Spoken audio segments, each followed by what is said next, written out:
Friends, मैं सुनील धवन स्वागत करता हूं आपके अपने YouTube channel Dhawan study point के अंदर। और दोस्तों, जैसा कि आप सभी को पता है, आपका एसएससी सीएचएसएल 2019 का जो डिस्क्रिप्टिव पेपर है वो 14 फरवरी को है। तो इस बार जो है आपका वैलेंटाइन डे तो बनेगा नहीं। इस बार मैंने आपसे कहा था कि आपको एसएससी सीएचएसएल डे बनाना है, ठीक है। तो और इसके लिए मैं आपको फ्री ऑफ कॉस्ट डिस्क्रिप्टिव की तैयारी करवा रहा हूँ। और मैंने आपको कम से कम 200 वर्ड ऐसे बताए हैं जो आपके हर ऐसे में कहीं ना कहीं काम आएंगे। हर ऐसे की तो बात नहीं कर सकता, लेकिन जितनी भी आपकी योजनाएं हैं, एजुकेशन है, या फिर हम कृषि से कोई रिलेटेड टॉपिक आएगा, बैंक से रिलेटेड कोई टॉपिक आएगा, तो उनमें कहीं ना कहीं वो टॉपिक जो है मैंने जो वर्ड लिखा है वो हमेशा काम आएंगे आपके, ठीक है। क्योंकि देखिए, निबंध जो होता है ना, वो क्या होता है कि फिक्स नहीं होता कि किस टॉपिक पे आएगा। हमें भी नहीं पता होता किस टॉपिक पे आएगा, लेकिन हमें तैयार रहना है ना। युद्ध के अंदर हमको अगर हम लड़ने जा रहे हैं तो पूरे हथियार लेके जाना चाहिए हमको। ऐसा नहीं कि वहाँ जाके हम ये देख लेंगे, ये कर लेंगे। साथ में जब युद्ध करने आप जाते हो तो साथ के अंदर पहले ही आपको पूरी तैयारी करके जानी है कि हाँ भी, कोई भी हमारे सामने आ जाए हम लोग उससे भिड़ जाएं बस। तो वही है, एसएससी आपके सामने कोई भी हथियार फेंके, बस आपको तैयार रहना है अपने हथियार के साथ में, ठीक है। तो इसलिए मैंने आपको एक रामबाण तरीका, एक शॉर्ट ट्रिक बोल सकते हैं हम लोग, जैसे मैथ में होती है वैसे ही मैंने आपको डिस्क्रिप्टिव की शॉर्ट ट्रिक दी है आपको। तो उसको आप लोग जरूर पढ़ना, कम से कम आपको 3 से 4 बार अगर आपने उसको पढ़ लिया तो आप ऐसे लिखना तो आप खुद ही सीख जाओगे। और मैं आपसे एक और बात कर देता हूँ कि ऐसे राइटिंग जो है ना, ये मैं आपको शायद पता नहीं कितने कम सिखाऊँ, कम ही सिखाऊंगा। ज़्यादा मैं आपको नहीं पढ़ा पाऊंगा, क्योंकि मेरे पास क्या है, टाइम थोड़ा सा कम रहता है। मैं नाइट में आके वीडियो बनाता हूँ, तो डेली का अगर एक ऐसे करवाऊंगा शायद मैं। और रही बात लेटर की और प्रिसाइज की, उसमें आप लोग ज़्यादा टेंशन मत करिए। 2 या 3 दिन के अंदर आपके लेटर और प्रिसाइज कंप्लीट हो जाएंगे, उनमें आपको ज़्यादा टेंशन की जरूरत नहीं है। उनमें सिर्फ आपको फॉर्मेट पता होना चाहिए, बाकी क्या लिखना है वो मैं आपको बता दूंगा। जैसे मैंने इसमें आपको रामायण बताया ना, वैसे ही मैं ऐसे वो लेटर के अंदर भी आपको ऐसा रामायण बताऊंगा कि आप दोबारा आपको पढ़ने की जरूरत नहीं पड़ेगी, ठीक है। तो उसकी आप लोग टेंशन फ्री रहिए आप लोग। तो आज हमारा जो नया टॉपिक है वो है यहाँ पर एनआरए या सीईटी, यानी कि नेशनल रिक्रूटमेंट एजेंसी, या सीईटी का हम बोल सकते हैं, कॉमन एलिजिबिलिटी टेस्ट, ठीक है। तो वीडियो को हम लोग शुरू करेंगे। शुरू करने से पहले अगर आपने अभी तक चैनल को सब्सक्राइब नहीं किया है, आपने अपने परिवार को सब्सक्राइब नहीं किया, तो सब्सक्राइब जरूर कर लें, क्योंकि मैं चाहता हूँ कि आपके जितने भी ऐसे स्टूडेंट जो अफोर्ड नहीं कर पा रहे हैं टायर जो कि कोर्स वगैरह को, या उनको लगता है कि हम ये कोर्स खुद ही पढ़ सकते हैं, तो आप लोग उनको ज़रूर शेयर किया करो उसको, ठीक है। तो वीडियो को सब्सक्राइब जरूर करना और लाइक करके जरूर जानना। तो हमारी वीडियो को शुरू करते हैं। तो देखिए, अगर हम बात करते हैं नेशनल रिक्रूटमेंट एजेंसी यानी कि सीईटी के बारे में हम लोग अगर बात करते हैं, तो ये पहले तो इसकी फुल फॉर्म क्या है, ठीक है, इसे क्या बोलते हैं, पहले तो आपको ये पता होना चाहिए इसकी फुल फॉर्म है क्या, ठीक है। तो आपको वैसे पता होगा। तो एनआरए की जो फुल फॉर्म है वो तो होती है नेशनल रिक्रूटमेंट एजेंसी। इसको हम लोग हिंदी में कहेंगे राष्ट्रीय भर्ती एजेंसी, ठीक है। वैसे सीईटी की जो फुल फॉर्म होती है वो होती है कॉमन एलिजिबिलिटी टेस्ट, यानी कि सामान्य योग्यता परीक्षा, ठीक है। तो देखिए, अभी सीईटी है क्या, पहले तो एनआरए क्या है। तो ये नेशनल रिक्रूटमेंट एजेंसी है, जैसे आपकी बैंक की होती है आईबीपीएस, रेलवे की अभी जो करवा रही है आपकी, ठीक है। वैसे एक ये एजेंसी है एनआरए। अब ये क्या करेगी, सारे के सारे जितने भी आपके बी ग्रुप के और सी ग्रुप के जो एग्ज़ाम होते हैं, ठीक है, यानी कि एसएससी के, बैंक के, रेलवे के, सारे बी ग्रुप और सी ग्रुप में ही आते हैं आपके। जितने भी बी ग्रुप और सी ग्रुप के जितने भी एग्ज़ाम हैं नेशनल लेवल के, ठीक है, मैं राजस्थान की बात नहीं कर रहा हूँ, स्टेट की बात नहीं कर रहा हूँ, किसी भी, जो जितने भी नेशनल लेवल के एग्ज़ाम थे आपके, उनकी जो है एक ही प्रक्रिया, यानी कि एक ही एग्ज़ाम होगा। और वो एग्ज़ाम कौन करवाएगी, ये आपकी करवाएगी एनआरए, यानी कि नेशनल रिक्रूटमेंट एजेंसी। तो आपको पता लग गया होगा कि एनआरए क्या है यहाँ पर, ठीक है। और उसके बाद सीईटी क्या है, देखिए सीईटी एक आपकी प्रोसेस है। ये तो एक एनआरए तो क्या है, आपकी एजेंसी है, नेशनल रिक्रूटमेंट एजेंसी, जो आपकी एग्जाम कंडक्ट करवाएगी। और सीईटी क्या है, सीईटी आपका एक प्रोसेस है, इसके थ्रू आपका एग्जाम जो है वो कंडक्ट करवाया जाएगा, ठीक है। इसकी फुल फॉर्म से आपको पता लग रहा होगा, कॉमन एलिजिबिलिटी टेस्ट, यानी कि सामान्य योग्यता परीक्षा है। तो ये क्या है कि आपका क्या है, एग्जाम है, ठीक है। अब देखिए, अब ये जो एग्ज़ाम है, जैसे आपका एक एग्ज़ाम होगा, जैसे अभी आप देते हो ना, रेलवे में प्री देते हो, बैंक में प्री देते हो, ठीक है, एसएससी में प्री देते हो। अब होगा क्या, आपका एक एग्ज़ाम होगा सीईटी, आपका एक ही एग्ज़ाम होगा सीईटी, ठीक है। और सीईटी एग्ज़ाम जो होगा आपका, ये इसका जो स्कोर कार्ड होगा, इसका जो स्कोर कार्ड होगा वो वैलिड होगा किस किस के लिए, एसएससी हो, चाहे आपका रेलवे हो, चाहे आपका बैंक हो, यानी कि मैं कह सकता हूँ B group and C group.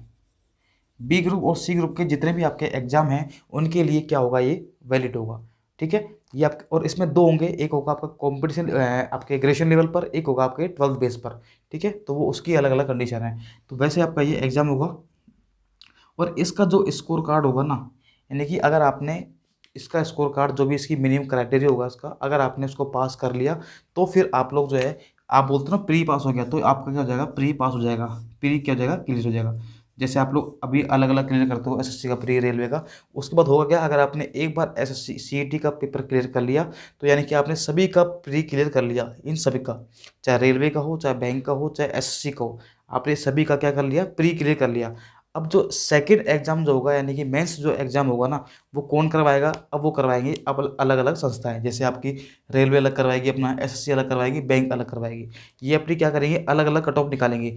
ये कहेंगे भी चलो ठीक है, जैसे मान लीजिए 100 में से आपकी सीईटी की जो स्कोर कार्ड था वो 50 बन गया, आपके नंबर आए 60 के आसपास। अभी ये रेलवे वाले कहेंगे कि हाँ भाई, अगर जिनका भी 50 नंबर आ रहे हैं सीईटी के अंदर 100 में से, वो आप लोग मेंस दे सकते हो रेलवे का। वैसे एसएससी बोलेगा हम तो 70 वाले लेंगे, ठीक है, और बैंक बोलता है कि हम 55 पे ले लेंगे। तो इनका अलग अलग क्राइटेरिया रहेगा, वो अपने हिसाब से कट ऑफ निकालेंगे मेंस के लिए। फिर वो अपना जो मेंस एग्जाम है, आगे की प्रोसेस जो है वो अलग अलग रिक्रूटमेंट एजेंसी करवाएंगी, ठीक है। तो सिर्फ प्री एग्जाम जो होगा वो सीईटी करवाएगा, उसके बाद जो अगले एग्जाम होंगे मेंस वगैरह, वो कौन करवाएगा, ये जो एजेंसी है, रेलवे की हो चाहे बैंक की हो, वो अपना खुद करवाएगी। फिर इनकी जिम्मेदारी खत्म हो जाती है। ये स्कोर कोड कार्ड जो है वो वैलिड कितना रहेगा, 3 साल के लिए वैलिड होगा, ठीक है। ये स्कोर कार्ड जो है वो 3 साल के लिए वैलिड होगा, ये बात आप लोग ध्यान रखना। और साल में 2 बार एग्जाम होगा ये वाला आपका, और ग्रुप बी और ग्रुप सी के लिए होगा। और ध्यान रखना, इसका जो सिलेबस है, प्री का सिलेबस जो है सभी के लिए क्या रहेगा, सेम रहेगा। ऐसा नहीं है कि बैंक वालों को अलग से होगा, इनका अलग होगा, सबका सेम एक सिलेबस रहेगा प्री का, तो सीटी का, ठीक है। और मेंस जो एग्जाम है वो कंडक्ट कौन करवाएगा, रेलवे करवाएगी, आईपीएस बैंक करवाएगा, एसएससी करवाएगा, जो अलग अलग एजेंसी है वो अपना अपना एग्जाम करवाएंगी, ठीक है। और इससे देखिए फ़र्क क्या पड़ेगा, इससे एक तो आपका टाइम बचेगा। जैसे अभी आप क्या करते हो, एसएससी का प्री देते हो, बैंक का प्री देते हो, उसका प्री देते हो, तो आपका क्या होगा, एक टाइम बचेगा, ऊपर से आपकी फीस बचेगी, आपका भी खर्चा कम होगा। सबके अलग अलग फॉर्म भरते हैं आप लोग, आपके बाद में एक ही फॉर्म भरना पड़ेगा सीईटी का, तो आपके जो अलग अलग पैसे देते हो, कहीं 500, कहीं 400, 300, अब आपको एक बार में ही पैसा देना पड़ेगा, ठीक है। और उसके बाद क्या होगा, आपका टाइम बचेगा। जहाँ आप 3-3 बार एग्जाम दे देते हैं, एक 6 महीने बाद हो रहा है, एक 8 महीने बाद हो रहा है, तो आपको एक ही एग्जाम देना पड़ेगा और आप सबके लिए वैलिड हो जाएगा आप लोग, फिर आप कोई भी एग्जाम दे सकते हो, ठीक है, मेंस का। और वैसे जो आपकी एजेंसी हैं, उनका भी खर्चा बचेगा भाई। जो अलग अलग एजेंसी जो है अपने लिए एग्जाम कंडक्ट करवा रही थी, ठीक है, तो उनका भी अलग अलग खर्चा हो रहा था, अब क्या होगा, सबका एक ही होगा, तो इससे क्या होगा, खर्चा भी कम होगा और उनका भी टाइम बचेगा, ठीक है। तो ये थोड़ी सी प्रोसेस थी जो मैंने आपको डिटेल में समझा दी है, ठीक है, और इतना ही आपके लिए जानना ज़रूरी है। तो अब इसको हम समझेंगे ऐसे के माध्यम से, निबंध कैसे लिखना है इसके बारे में आपको, वो मैं आपको समझाने वाला हूँ अब, ठीक है। तो ये आपको कंटेंट आपको पसंद आया होगा अब। और आप ऐसे मत करा करो, आप तो एक तो कि आपने क्या करा, सीधे आप लोग ऐसे भी गए उसको पढ़ने लग गए। पहले आप लोग स्टार्टिंग वाला जो कंटेंट मैं आपको पढ़ाता हूँ, समझाता हूँ, इसको आप लोग समझा करो, ठीक है। तो इससे क्या होगा, सपोज करिए आप लोग कुछ वर्ड भूल गए, तो आपको अगर ये चीज़ें दिमाग में रहेगी ना आपके, तो वहाँ पर आप लोग अपने मन से कुछ भी एक्स्ट्रा भी लिख पाओगे, ठीक है। सपोज करिए 250 वर्ड आपके नहीं हो रही कंप्लीट, तो फिर आपको ये जो मैंने आपको समझाया, ये आपके थोड़ा दिमाग में आएगा और आप लोग अपने मन से लिख पाओगे, ठीक है। तो वीडियो को शेयर जरूर करना। अब हम पढ़ते हैं ऐसे ऐसे कैसे लिखते हैं, इसकी हम लोग समझते हैं, अब शुरू करते हैं। तो दोस्तों, मैंने आपको अभी डिटेल में मैंने आपको समझा दिया है कि एनआरए क्या होती है, सीईटी क्या होती है, इसके बारे में डिटेल में मैंने आपको समझा दिया है। अब हमको इसको, जितनी हमने नॉलेज सीखी है अभी, उसको हम लोग एक ऐसे में कैसे लिखना है इसको, तो ये जानना बहुत ज़रूरी है। तो देखिए हम लोग अब पढ़ते हैं ऐसे को कैसे लिखा जाए। देखिए, राष्ट्रीय भर्ती एजेंसी, ठीक है, तो केंद्रीय सरकार की नौकरियों के लिए भर्ती प्रक्रिया में परिवर्तनकारी सुधार लाने हेतु राष्ट्रीय भर्ती एजेंसी एनआरए के गठन को मंजूरी दे दी है। वर्तमान में सरकारी नौकरी की तलाश करने वाले उम्मीदवारों को विभिन्न पदों के लिए कई भर्ती एजेंसियों द्वारा आयोजित अलग अलग परीक्षाओं के लिए उपस्थित होना पड़ता है, परंतु एनआरए के आगमन के बाद पूरी प्रक्रिया एकीकृत हो जाएगी और छात्रों व एजेंसियों के लिए बोझिल प्रक्रिया को आसान बना देगा। तो दोस्तों, इसका मतलब क्या है, देखिए मैंने अभी आपको पहले समझाया था। पहले क्या होता था, स्टूडेंट को अलग अलग जो एजेंसी थी उनके द्वारा अलग अलग परीक्षाओं में उपस्थित होना पड़ता था, उससे उनकी फ़ीस भी ज़्यादा रहती थी, ठीक है, अलग अलग उनको फ़ीस भी पे करनी पड़ती थी, और अलग अलग उनको फिर सेंटर पर जाना पड़ता था एग्जाम देने के लिए, उनका टाइम भी वेस्ट होता था और फिर उनका रिजल्ट भी लेट आता था। तो इससे क्या है कि आपका टाइम भी वेस्ट होता था और पैसा भी वेस्ट होता था। लेकिन परंतु एनआरए के बाद क्या होगा, ये पूरी प्रक्रिया जो होगी वो एकीकृत हो जाएगी, यानी कि एक ही एग्जाम होगा आपका, ठीक है। और छात्रों व एजेंसियों के लिए बोझिल प्रक्रिया को आसान बना देगा, यानी कि उनके लिए जो इतनी मुश्किल प्रक्रिया थी, अलग अलग एग्जाम में बैठना, फिर उनके एग्जाम निकालना, ठीक है, फीस भरना, ये सारी प्रक्रिया जो है वो क्या होंगी, आसान हो जाएंगी। दोस्तों, अगर आपको इसकी पीडीएफ चाहिए तो पीडीएफ आपको मेरा जो टेलीग्राम चैनल है, आप जैसे ही सर्च करोगे धवन स्टडी पॉइंट, आपको वहाँ पर मिल जाएगी। और अगर आपको कोई भी सूचना चाहिए तो मैं टेलीग्राम पर और मेरा जो फेसबुक ग्रुप है Dhawan study point and educational channel, ठीक है, आप लोग सर्च कर सकते हो फेसबुक पर भी, वहाँ पर भी मैं आपको मिल जाऊँगा। और आप इंस्टाग्राम पर भी मुझे फॉलो कर सकते हो, वहाँ पर भी मैं अपडेट डाल देता हूँ। इंस्टाग्राम आईडी है मेरी धवन स्टडी पॉइंट।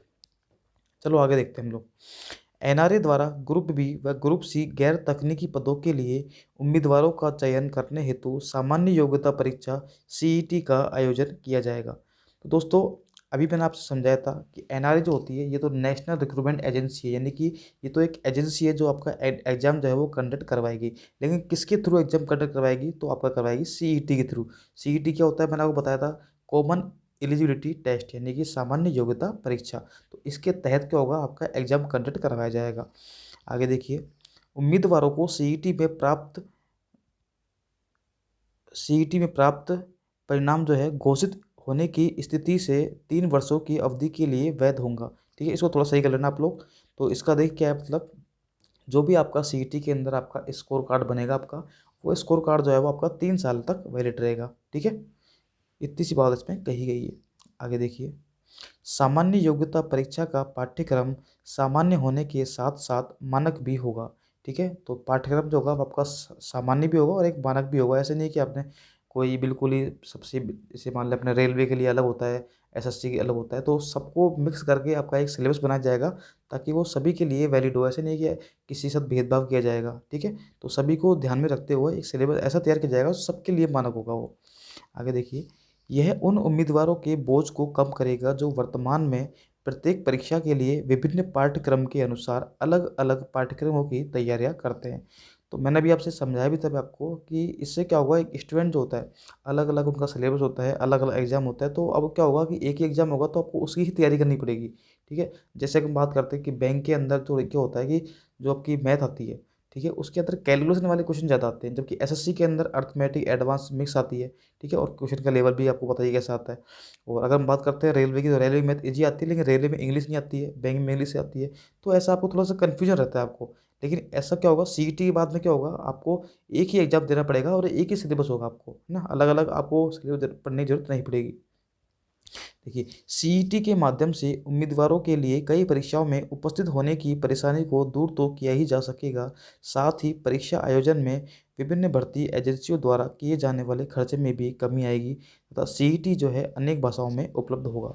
ठीक है, तो दोस्तों मैंने ये इस तरह का जो ऐसे, और मैं आपको बता दूं कि ये ऐसे जो है ना वो 200 से शायद आसपास ही आपकी वर्ड का है, 200 के आसपास वर्ड का लिखा हुआ है मैंने। अब मैंने ये आपका जो वर्क है आपके लिए छोड़ा है, इसके अंदर आपको क्या करना है, देखिए, जैसे मैंने आपको बताया था कि कमियां और एक उपाय, उसमें से आपको छांट के थोड़े से इसमें लिखने हैं आपको। मैंने कमियां और उपाय पता है क्यों पढ़ाया है, मैंने इसलिए पढ़ाया है ताकि आपको कोई भी ऐसे, मैंने आपको ऐसे लिखना मैं आपको सिखा दूंगा। सारे ऐसे तो मैं आपको नहीं कर पाऊंगा, लेकिन मैं आपको लिखना सिखा दूंगा कि आप लोग कोई भी ऐसे को कैसे आप लोग लिख सकते हो। ठीक है, तो इसके अंदर आप लोग कमी क्या लिख सकते हैं, जैसे हम कह सकते हैं कि अब अभी एग्जाम तो होगा इसके अंदर, लेकिन कह सकते हैं भी आधारभूत संरचना की कमी। ठीक है, और क्या बोलते हैं, और बहुत सारे हैं, मैं भी जिससे मुझे भी याद भी नहीं आ रहे हैं अभी।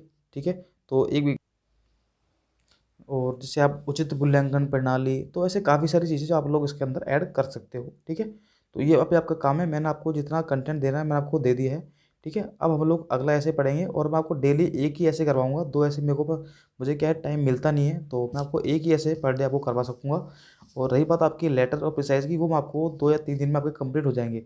लेटर और प्रिसाइज में आपको टेंशन लेने की बिल्कुल भी जरूरत नहीं है, क्योंकि आपको उसके अंदर आपको सिर्फ फॉर्मेट जानने की जरूरत है। और मैं आपको 2-3 लेटर आपको लिख के भी बता दूंगा एक बार। ठीक है, प्रिसाइज पे को बता दूंगा कैसे लिखना है आपको। तो बस आपको भी ऐसे पे ध्यान देना है, क्योंकि ऐसे में लिखना में थोड़ा सा आपको दिक्कत आती है। और जो मैंने आपको रामायण ट्रिक बताई है ना, वो 200 वर्ड उनको रट लेना आप लोग पहले तो। ठीक है, ताकि अब नया कोई टॉपिक भी आए तो आप लोग आराम से उसको कर पाओ। ठीक है, तो आई होप ये वाली वीडियो आपको अच्छी लगी होगी, तो उसको शेयर करना, लाइक तो आप कर ही दोगे, और चैनल को सब्सक्राइब जरूर किया करो आप लोग, है ना। सब्सक्राइब नहीं करोगे तो यार फिर मुझे भी थोड़ा मोटिवेशन गिरता है कि यार मैं तो आपके लिए नाइट, अब जो ये वीडियो बना रहा हूँ मैं नाइट में बना रहा हूँ अभी। ठीक है, इसको मैं सुबह अपलोड करता हूँ फिर। तो बस आपका सपोर्ट चाहिए, जब तक आप सपोर्ट नहीं करोगे तो फिर मुझे भी थोड़ा सा डिमोटिवेट लगता है कि यार मैं आपके लिए मेहनत कर रहा हूँ और आप मेरे लिए इतना भी नहीं कर सकते। ठीक है। तो चैनल को शेयर जरूर करना, सब्सक्राइब जरूर करना आप लोग। तो मिलते हैं अगली वीडियो में, जब तक के लिए bye bye. Okay, thanks for watching.